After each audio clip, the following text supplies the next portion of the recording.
بسم اللہ الرحمن الرحیم۔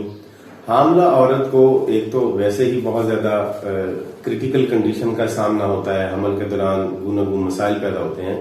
اسی دوران اگر بخار ہو جائے تو یہ ایک اور بڑی عجیب طرح کی کیفیت اور خطرناک صورتحال بھی کریٹ کر سکتا ہے۔ لہٰذا آج ہم آپ کو حمل کے دوران پیدا ہوئے بخار کا علاج قدرتی طور پہ جب گھر میں کر سکیں وہ آپ کو بتا رہے ہیں۔ اس کے کرنے سے خواتین جو کیمیکل والی ادویات ہیں ان سے بھی بچ جائیں گی، اور دوسرا اس خطرناک صورتحال میں جو کہ اللہ تعالیٰ نے ایک بڑی نعمت دی ہوتی ہے، اس میں بخار ہو جائے حمل کی صورت میں تو ایک مسئلہ کریٹ کر سکتا ہے۔ تو آپ کریں گے کیا اس کے لیے؟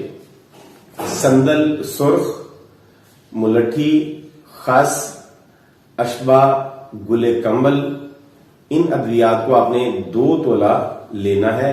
1 پاؤ پانی میں اس کو اچھی طرح سے آپ ابالیں گے، اور ابالنے کے بعد جب آدھ پاؤ رہ جائے تو مصری ملا کر یا شہد ملا کے آپ اسے حاملہ عورت کو پلائیں گے تو اسے اس کا بخار اتر جائے گا۔ اگر آپ نے گرم میں ہی مصری ڈالنی ہے تو وہ ٹھیک ہے، لیکن اگر آپ شہد استعمال کرنا چاہتے ہیں تو اس کو تھوڑا سا نارمل ہونے دیں، نیم گرم ہو لینے دیں، پھر اس میں شہد ملائیں، کیونکہ اگر آپ گرم چیز میں شہد ملائیں تو وہ زہر بن جاتا ہے، شہد خراب ہو جاتا ہے اور دوائی بھی خراب ہو جاتی ہے۔ لہذا حاملہ عورت کے لیے اس کے بخار کے لیے یہ بہترین نسخہ آپ استعمال کریں، اللہ تعالیٰ آپ کو شفا دے گا۔ اگر آپ چینل پہ نئے ہیں تو اسے سبسکرائب کر لیں اور ویڈیو کو لائک کر دیجئے، بیل کا آئیکن دبا کے ویڈیو کو شیئر کر دیجئے تاکہ تمام لوگوں تک یہ صدقہ جاریہ پہنچ جائے۔